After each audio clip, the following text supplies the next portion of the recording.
This is Women Talking Mitzvot, brought to you by Doracheha and the Stella K. Abraham Migdal Oz Women's Beit Midrash as part of their commitment to bringing women's spiritual worlds into halachic discourse. This podcast series has been graciously sponsored by Sigal and Zach in honor of Women's Talmud Torah, Women's Halacha Study, and in merit of Am Yisrael. This first episode explores why we think it's important for women to engage in learning about mitzvot and investing energy in their religious experience and identity. Future episodes will delve deeper into particular mitzvot and how they impact our lives and community.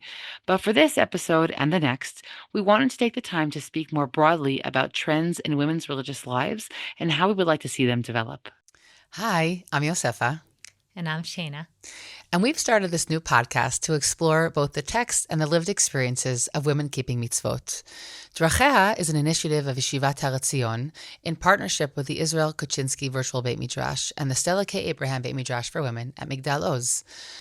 Halacha is a guide for living, rich in nuance and alive to its adherents. It is responsive to religious intuitions and spiritual aspirations. It is much more than a black or white bottom line, and we believe that understanding halacha raises the level of our communal discussion. The Drachea website presents halacha accurately and respectfully in a woman's voice and explores a range of halachic opinions as clearly and thoroughly as possible, leaving room for each reader to find a place within it. At Drachea, we don't advocate, we educate.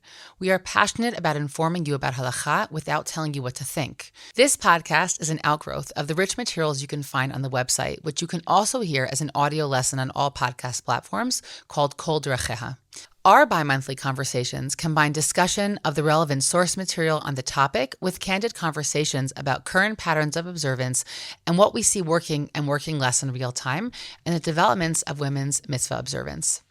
Shana, why don't you tell the audience a little bit about yourself? Hi, I teach Halacha and Tanakh in the Beit Midrash at Migdal Oz, where I also serve as a Mashgicha Ruchanit. I enjoy blogging on Times of Israel when something's on my mind, and I wrote a book on decision making that has been published both in English and in Hebrew called What Do You Really Want?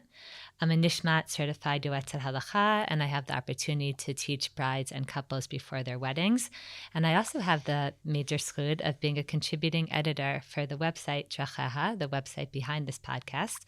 And I made Aliyah in 2011 and live now in Alon Shvut with my husband Judah and our 5 children. And Yosefa, what about you? I also teach in the Migdal Oz Women's Beit Midrash and in Herzog College as a Tanakh professor. My doctoral work was in Tanakh research, and I also work in the Matan Women's Institute for Torah Studies. I've been podcasting for years. You can check out Parshat Shavua and other Torah content on my Matan podcast feed. I also put out episodes in Hebrew for Migdal Oz's holiday-centered podcast called Hazman Grama. And I, like Rabbanit Shana, am also a Nishmat certified Yoetzet Halacha and teach brides and couples before their wedding. I also live in Gush Etzion with my husband Zevi and our 5 children. Okay. Yosef, as you mentioned in the intro, Dracheha already has a wonderful podcast with Rabbanit Rachel Weber-Lashah, chavruta of yours, a Bulgarian of Migdal Oz and a Ramit in Lindenbaum. That's an oral presentation of the incredible articles that were written on the site, primarily by the founder of the site, our friend Rabbanit Lori Novik. So I wanted to start off by discussing why we felt there was a need for this podcast as well. And for me, when I think about the website, which we call Dracheha, based on the pasuk in Mishlei, which describes Torah as a way of life. We know the pasuk that we sing when we return the Torah to the Aron, Eitz Chaim Hi L'Machazikim Ba, that Torah is a tree of life for all those who hold on to her.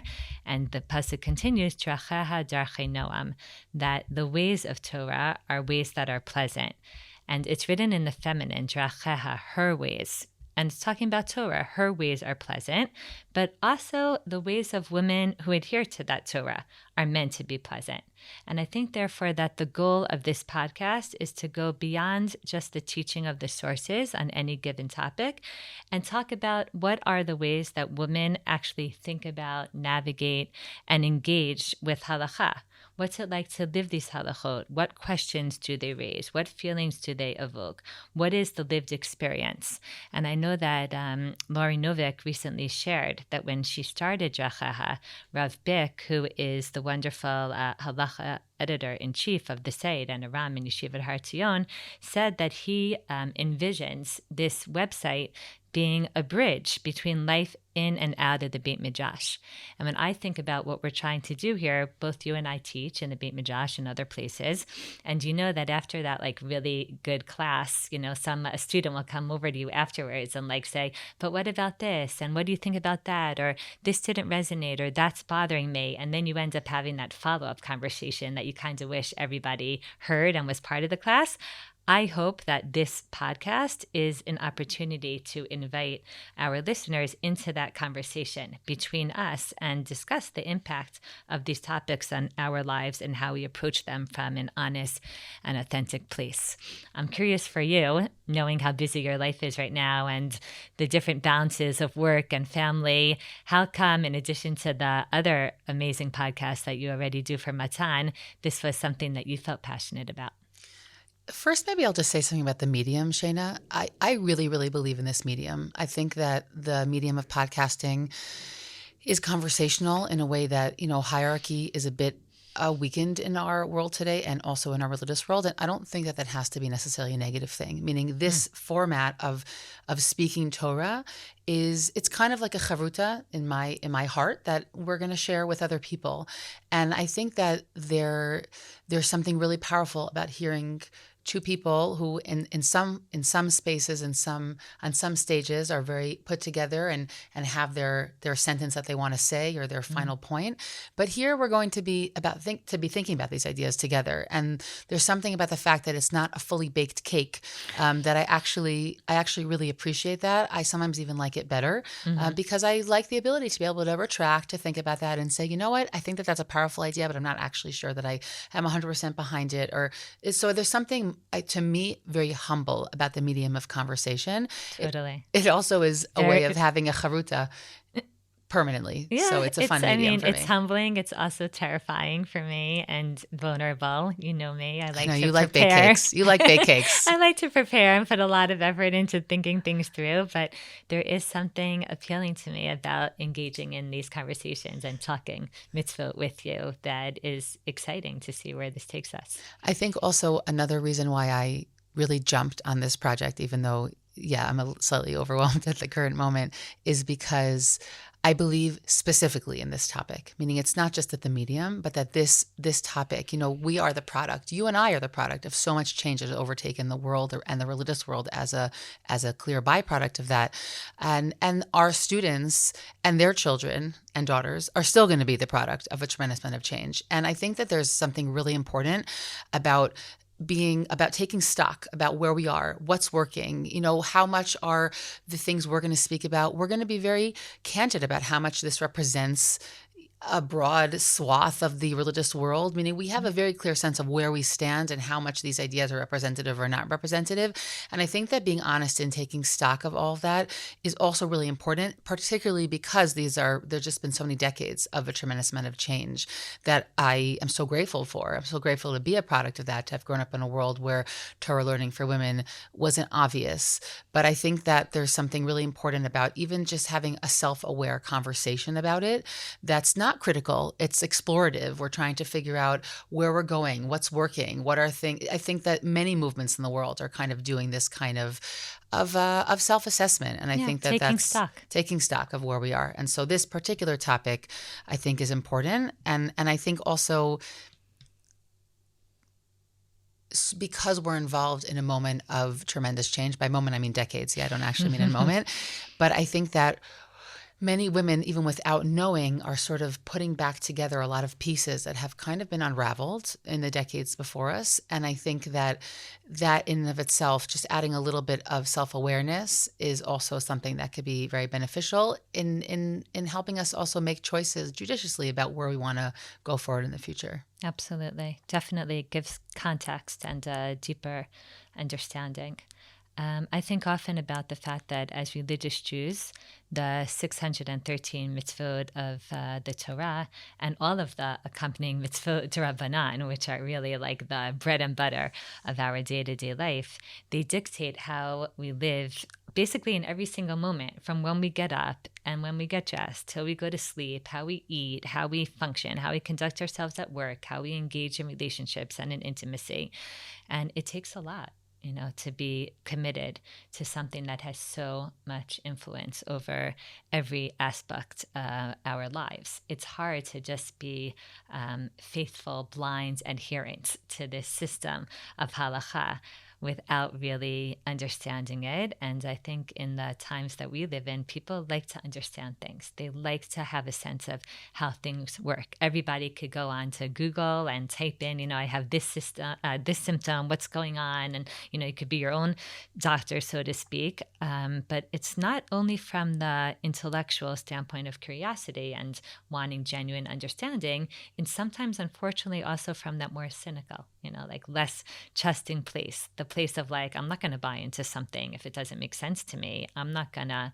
And I think just understanding also for ourselves that it wasn't really always like this. We live in the 21st century in a information overload. And I think for our ancestors, for our grandparents and great-grandparents, life was different, not only for women, also for men, and an article that touches on this and I think really brings this point, out into the open is a landmark essay by Rav Soloveitchik's son, Dr. Chaim Soloveitchik, called Rupture and Reconstruction, where he talks about the transformation of contemporary Orthodoxy. So you have to quote that article once in your life. If you ever walked into a YU institution, if you don't know what it is, please quickly Google it. There actually is a symposium. Tradition has an edition where this symposium and responses. Meaning not only was this article written, there's been numerous articles written about and numerous discussions had about go back to this. The important point, Shana. No, because he talks about the difference between the textual tradition, which of course this is a podcast that's going to discuss text, and Dracheha is all about bringing the text and analyzing them.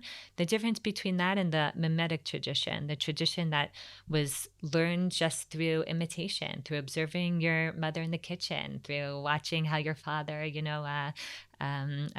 made kiddush on Shabbat. And he talks about how because halacha is like this sweepingly comprehensive system of daily life, and a way of life, he writes, is not learned. A way of life has to be absorbed, and its transmission has to ultimately be mimetic. It has to be something, he writes, that's imbibed from parents and friends and patterned on conduct regularly observed in home and street, synagogue and school.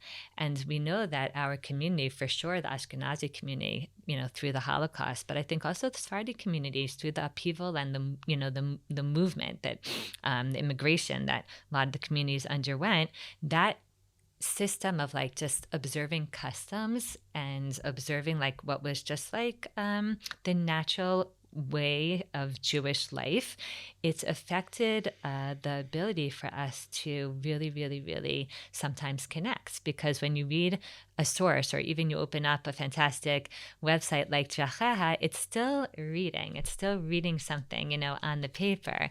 And I think that one of the things that is important for us as teachers is to try to think how to broaden halacha, not just from a text and not just from something that people study, but from something that's more natural and that is something that feels like it's a way of life. And I think about, I wonder if you had this experience also. It's a little bit, what camps in America are trying to do, or why students will say we go to school all year and it's great, but like camp is where we really connect to Judaism, because it's like, it's that, all-encompassing experience of like, this is what it means to experience Shabbos, or this is what it means to watch my counselors. It's interesting because I'm listening to you and I'm remembering the article and I'm thinking that at this stage of my life, when I've been exposed to many other streams of Judaism and lived in different spaces, that you said correctly that there's a very Ashkenazi element to what that article is reflecting. It's an Ashkenazi American Judaism element, because when I look around the world I'm living in now, and I'll label myself besimcha somewhere in the Dati Leumi world, living in Israel, and there's a tremendous meshing between Ashkenazi and Sephardi worlds. I can't separate them. My personal shul is a mix on purpose. I have no idea. The nusach is different every time somebody gets up and davens, and that's an ideological choice of the shul. I feel that I do still see that my experience, Shanna, is that most Jews in the religious world are still living through Maimonic traditions, meaning we do have so much more literacy going on. So many more people are learning, men and women, but the vast majority of people are learning a little bit, and then they're living their life. And so when you ask them questions about why they do this or why they do that, they're rarely going to give you an answer. Oh, because I read it in Rav Melamed, or I read it in the Mishnah Berurah, meaning I really still think that the vast majority is experiential. And the break that I see more right now is less between Maimonic and written, and it's more between how much my home life or my community or where I grew up is going to determine what my choices are that I make in the future. Meaning I feel like the shift is a little bit different, because the mimetic written dichotomy is expressing this very clear idea that people are learning for quite a amount of time, and they're going to be deeply impacted by their learning that they're doing. But the vast majority of Jews are still just doing what they're doing because they were told that, or they were taught it, or that's what they did in their home. And so a lot of what happens now is this tension or just laxness regarding, am I going to continue that thing that was done? Meaning the osmosis from the home is no longer, for a long time, is no longer the clear marker of what I might do in the future. Right. Does that make sense to you? Yeah, I think it might connect to the fact that, as you said, Dr. Soloveitchik was writing in America in the context of his work in Yeshiva University, seeing students who are poring over text and very, kind of almost obsessive maybe about the details of the halacha. And he was taking a step back and saying, that's all wonderful, but we're also missing something natural, or we're missing, he says, like the emotion, the feeling that people got from davening next to, their grandfather in the shtetl on Yom Kippur in the shul. Like now they may know the tefillot better. They may understand the words more, but like maybe that natural emotion is missing.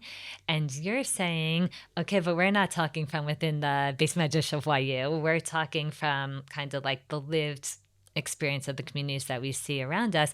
And there may be the challenge is the opposite challenge of like, maybe a lot of times all people have is the lived experience, and they would actually benefit from doing some more real study of what's going on here and why should this be meaningful to you.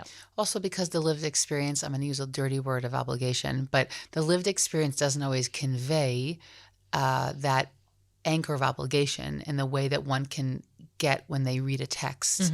It's like the thing we did. Right. It's the thing people around me did, but it's not the thing that I am supposed to, or I should, or I am obligated to do as my life continues. I was just discussing another landmark article recently with my students that was written, I think, in 2014, if I'm remembering correctly, something like that, called Social Orthodoxy. And in that article, the author is discussing how, most of what he saw around him and what he himself practiced was just a social kind of observance, which you do what you do because that's what it means to be a member of this community. And I was discussing with the women in Migdal Luz afterwards, like, how this is wonderful as like a floor in terms of like a connection and a sense of belonging.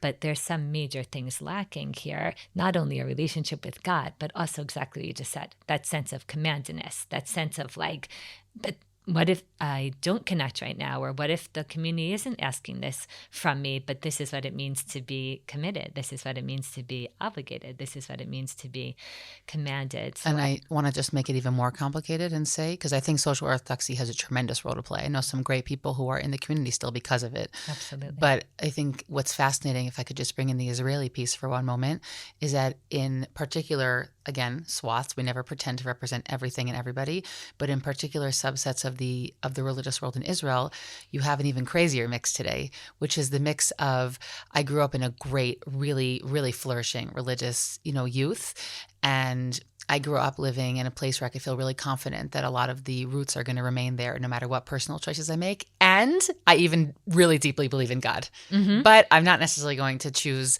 to be part of the halachic system. It's a very, very, maybe we could honestly, Shannon, maybe we could do a whole episode on that at some point. But it's a real challenge. And I would say just personally, it's a real challenge raising children to figure out what to do with that. So I don't want to solve any of that, right? We're not going to, I just want to place that here because that the mimetic textual piece really just brought up for me the fact that there are other dichotomies that are going on in other spaces.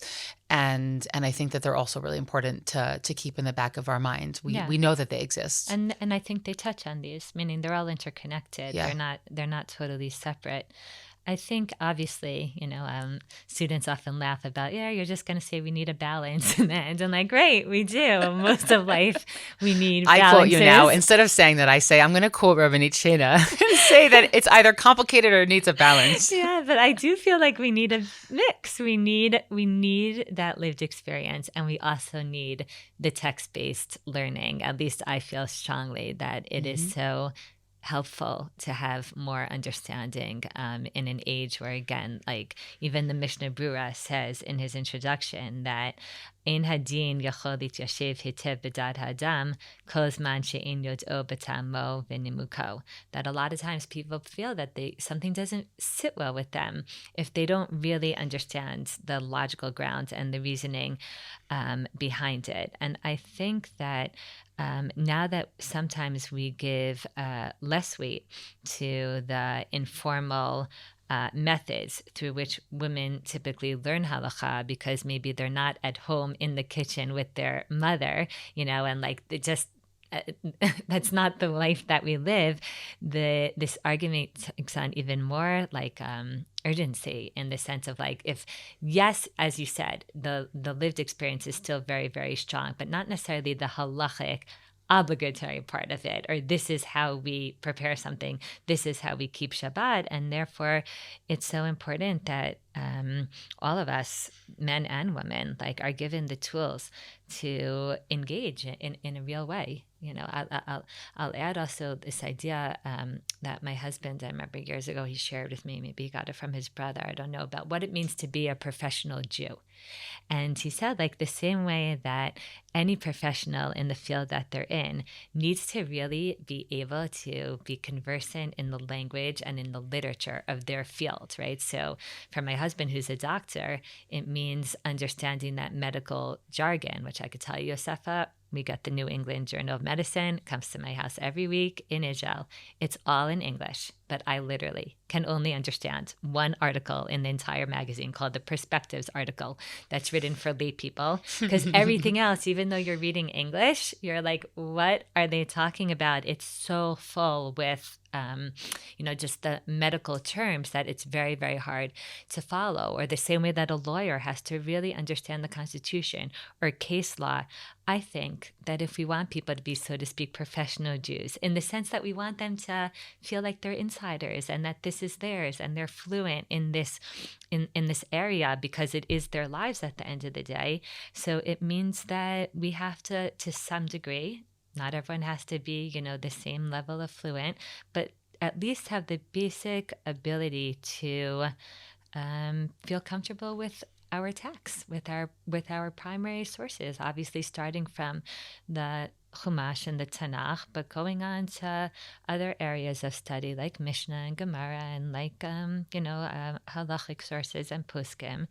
And I'm curious first of all if you relate to this concept of like just feeling like in order to be an insider, you need to have that ability, and why for you specifically you feel that your engagement with text maybe is something that you find to be personally beneficial.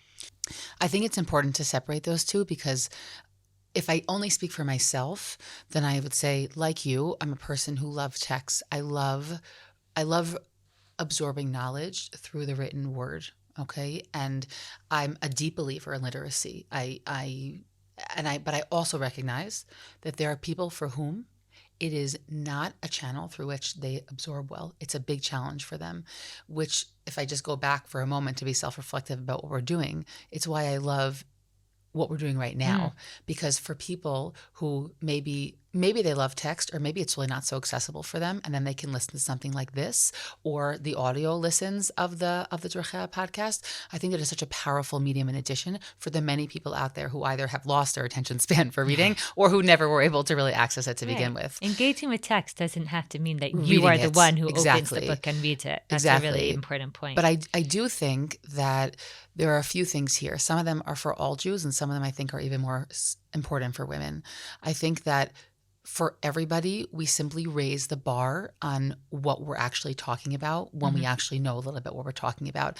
But to be able to do that, you have to actually receive an education. It's like if you were given a list of the vocabulary words in that New England Journal of Medicine, you still probably wouldn't necessarily be able to put it all together, because you need somebody to guide you in terms of how those pieces come together, right?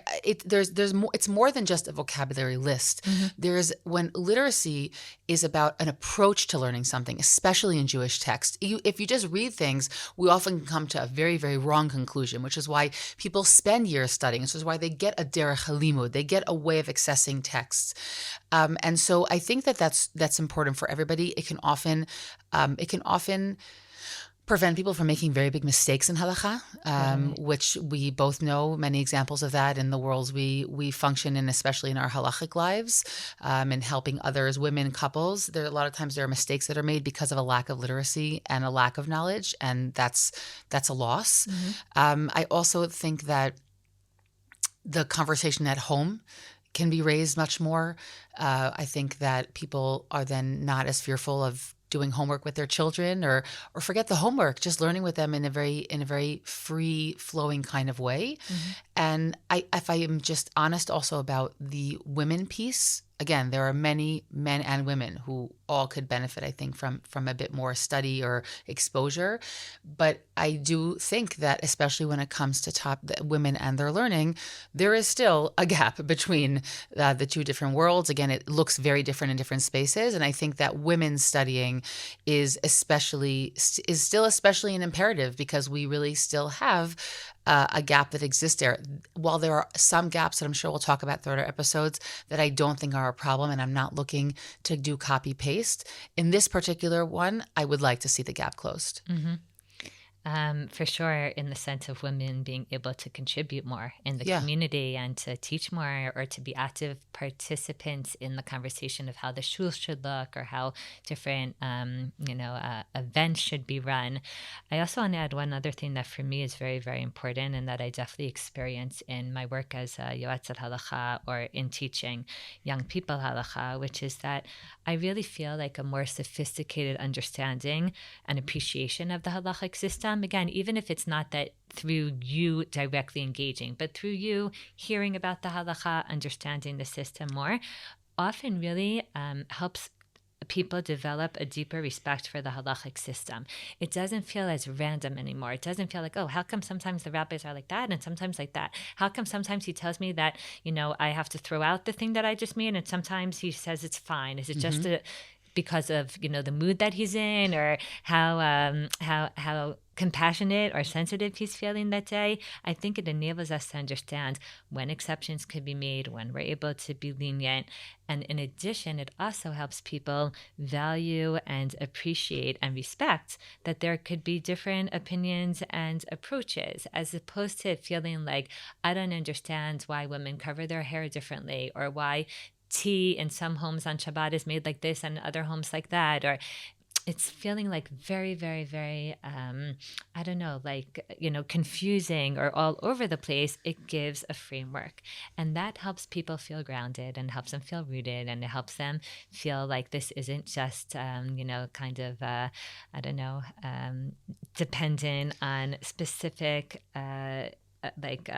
people and how they were feeling in those moments, that there is some kind of logical reasoning and understanding going on. And I think that helps people feel more connected overall to their practice. I think, by the way, it goes back to that piece about mimetic versus written, because when we live in a world, Shana, where there's so many different kinds of observances living side by side in parallel lives, the understanding of why people do things differently, of course, sometimes it just lacks observance, but meaning, if we're speaking about this very beautiful bubble of, people are observing, but in different kinds of ways, the the dissonance between that, or the differences between the observances, are even greater when we're no longer living in that small community where there's one Rav and there's a few families and everyone's doing something relatively similar. So I think that the need for education becomes even greater because of this tremendous exposure to Jews living in all different kinds of ways. No one's living in the shtetl anymore, even in Bnei Brak, even in Williamsburg. Totally. Like the neighbors around you are practicing differently than you are, and that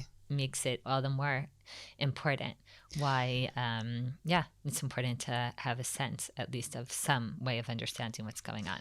I think that there's an additional challenge when women engage in text study, which is that we become acutely aware very, very quickly that we weren't the intended audience. We want to fight for literacy. We want women to, start learning.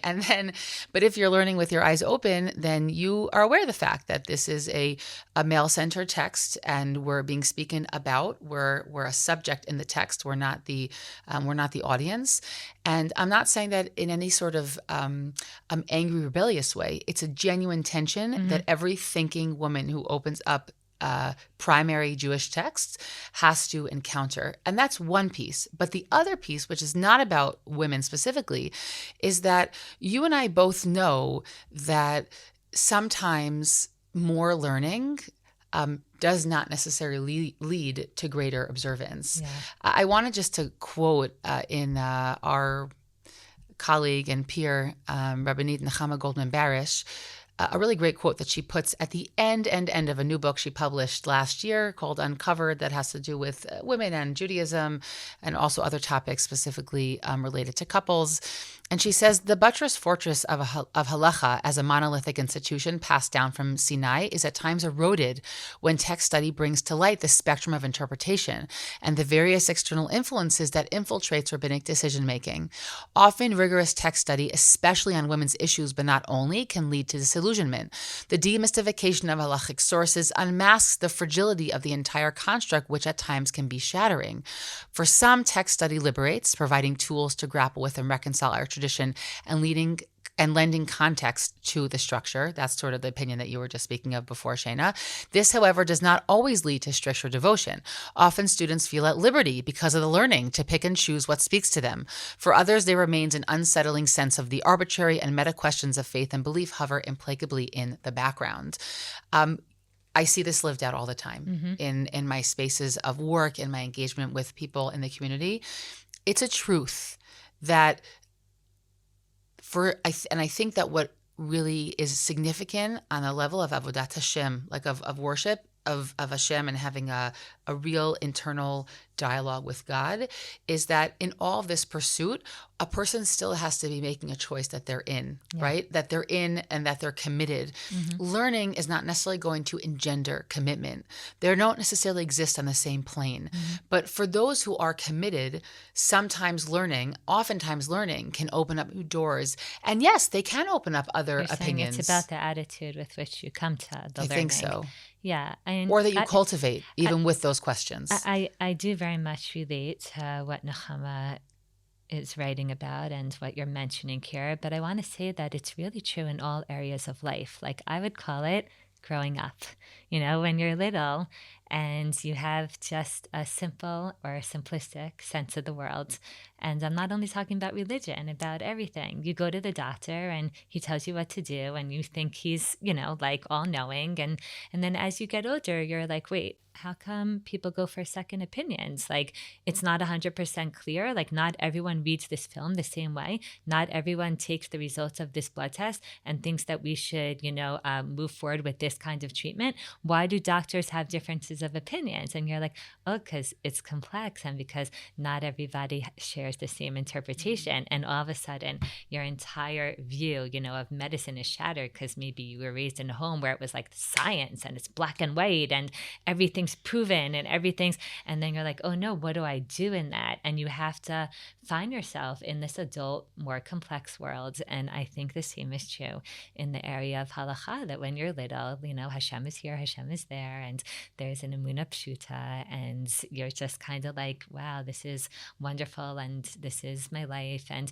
as you get older, there's questions, and everybody's going to have questions. Now, for us, those questions may have started early because, of the things that we experienced, or our personalities and what bothered us. But I see also older women and men sometimes who lived a life of Emunah Pshuta, all of a sudden in their 70s, being like, wait, why am I sitting behind a mechitza? And they never wondered that before. But like all of a sudden one day they were like, wait, why is it this way? And they begin to learn about it. And therefore, I totally agree with you that it's very much dependent on the attitude that we bring to it. If someone comes to the learning, it says, I want greater understanding. I want to help this. I want this to help me make me feel more rooted. I want to, develop a framework. Then, yeah, it could really, really, really increase and augment, strengthen their ability to feel committed. But if somebody comes from that more cynical kind of place, it's very easy to very quickly be disenchanted.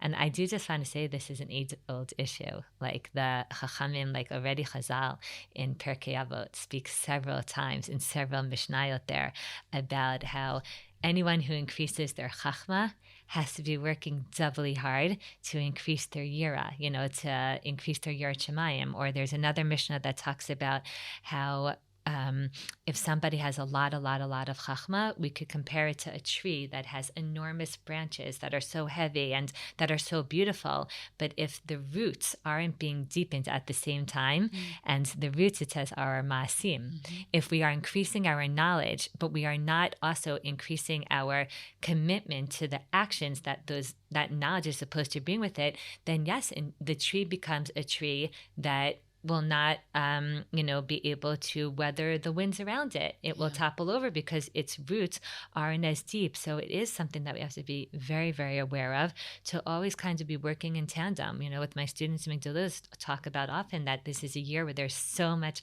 knowledge and so much growth in terms of understanding and text and whatever, that it's so important for them to be aware that they have to be working all the time also on their Yirat Shamayim, on their Emunah, on their maasim that go along with it, because otherwise the balance, will be off.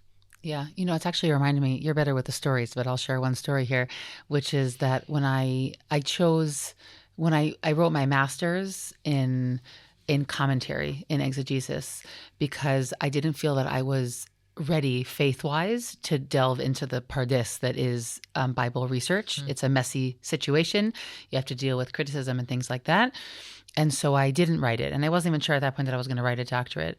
But when I did choose to go towards that a few years later, first of all, I was already married and I had a child and a half at that point. And I literally sat with myself and I said to myself, okay, Yosefa, you're about to do something a little bit messy, but let's remember that you are committed and you're in, and that I committed myself throughout that process to whenever something was coming up for me, I was raising it with a question mark.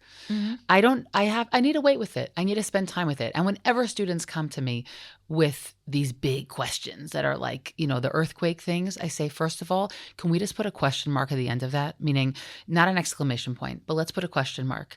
Let's sit with it, right? Let's sit with this. This is the kind of question that I definitely can't answer for you right now.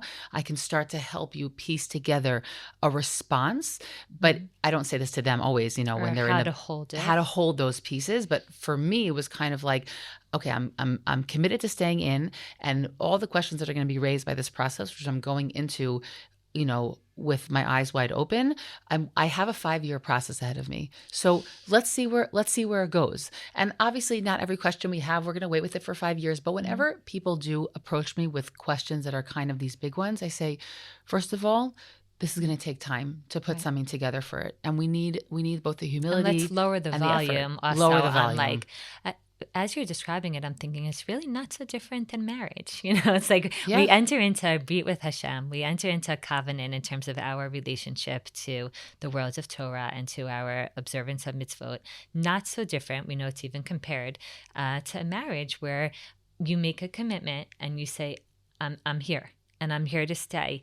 And issues come up. And sometimes they really, really, really could shake us, or they can make us question things. But you're like, okay, let's take a deep breath and we're going to work through this. And sometimes it could take a while to work through it. And sometimes it could be one really good conversation. And sometimes it could be something that you kind of put aside for a while because now's not the time that you could really address it. But if you come from that perspective of like, I'm in, so to speak, it helps lower the volume on the urgency of like, oh no, what do I do now? And I think, I guess for the two of us, but really for everybody, I think all of us have to go through a process somewhere of like, where do we find ourselves, or how do we find ourselves within this whole dynamic and within this question of how we want to balance like our exposure to issues that sometimes are challenging or frustrating or that create some dissonance. So it's easy sometimes to look from the outside at, let's say, a more Haredi world or of women that we know in that world and be like,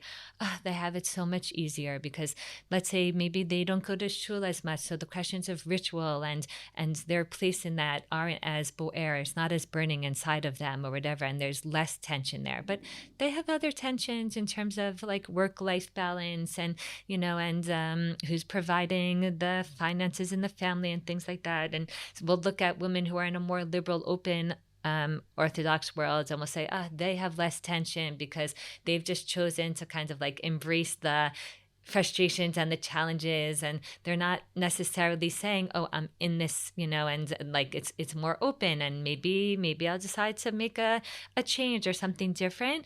But I think that, just as you said earlier, like just kind of saying it's okay to hold it and to be with it and to think about it and to decide how much even I want to expose myself to that is okay.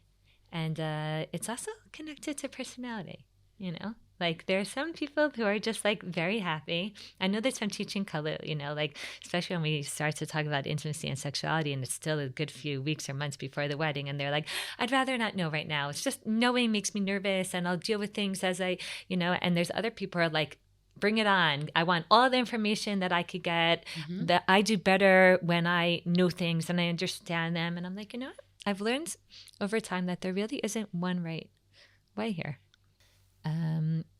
So there's a personality piece here. And there's also a piece about how our world is changing all the time and the complexities of that. And I guess I'll end by sharing two things that I've heard over the years from Rabbanit Esti Rosenberg, the Rosh Beit Midrash in Migdal Luz, that has really helped me think about these issues. Two mashalim, I'll call them, two like parables that she uses. One is sometimes she likes to say to the students that if someone would view from the outside, a child being given a vaccine, and you would say, what is that? They're injecting him with a needle and they're putting some dangerous little viruses into his arm. Obviously, the question would be very, very legitimate. And yet we know that exactly that vaccine and the elements in it, that little bit of exposure to the virus is what's going to give him the immunity to be able to navigate the world from a healthier place. And she says oftentimes when someone enters into a Beit Midrash, it could a little bit feel like that, like they're being injected or they're being all of a sudden exposed to these elements that could feel almost dangerous. Like it can feel uncomfortable. Yes, it totally. Feels uncomfortable. Yeah, it's like unsettling. when your arm is sore and you're like, wait, I was like Betov, I was good, and now all of a sudden something feels less comfortable, less good. And in the long term, though, I think learning how to be exposed to things or being exposed to things helps us have a stronger and more rooted and stable understanding of our Judaism, and helps us to hold sometimes the tensions that especially come up in modern life between, like our 1,000-year-old traditions and some of the things going on around us that are really very, very different from that. And another model that she likes to bring is she says that when people are taught to run in their Avodat Hashem, when they're told to really start to engage with it, again, whether it's through actually reading text or just discussing issues or letting themselves question or whatever, on the one hand, it's exhilarating, like all of a sudden they're engaging directly.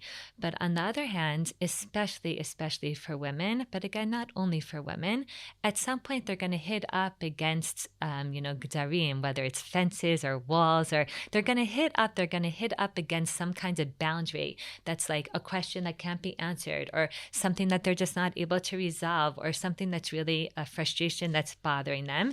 And then, as you said earlier, it's going to be a choice. What do I do when I meet up with that? Do I say, okay, she likes to say Esti, fence, Esti, like, okay, Na'im lahakir, and I'm comfortable stopping here. It doesn't feel so good to not be able to go further, but like, I accept that.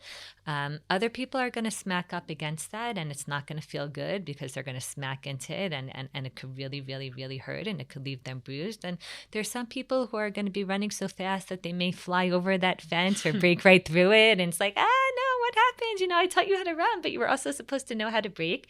And I think it's important for us, especially in this project, to acknowledge that there are prices sometimes, and yet I would love to believe, and I really do believe, that I think the prices of not engaging and of not having a very active, passionate connection to the world of Torah, especially in a time when people are so engaged and active and passionate about other areas of their life, it leaves your connection to your Avodat Hashem and to the world of Torah and mitzvot in a very, simple kind of almost like childlike place that sometimes catches up with people over time. I think that piece I would almost just tag on to as we end our conversation.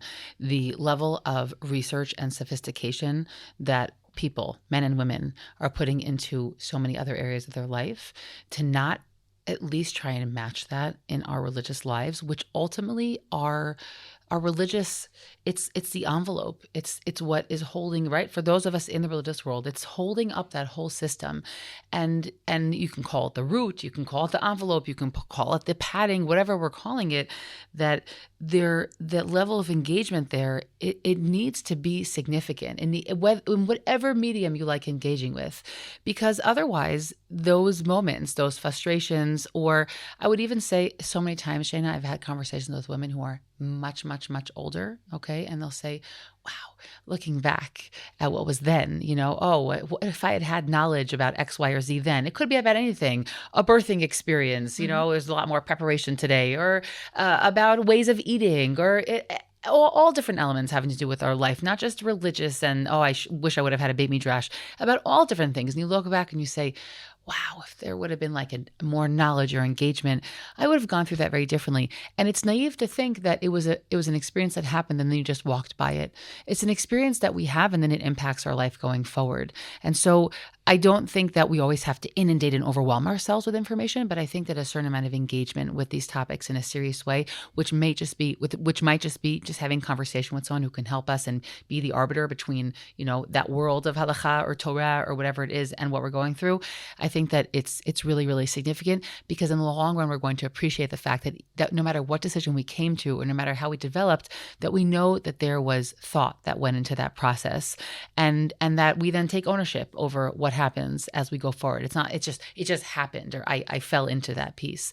So I think that that's a really significant one. And I'm really excited for our continuing conversations here as we move forward in this series twice a month. Yeah. Looking forward. Yes. Well, we're looking forward, everybody. And welcome to Women Talking Mitzvot. It's been an honor. Bye, Shana. Bye. Did this conversation move you or cause you to think about the topic in a new way? Please share these episodes with friends and family and start conversations about meaningful mitzvah observance with all of them.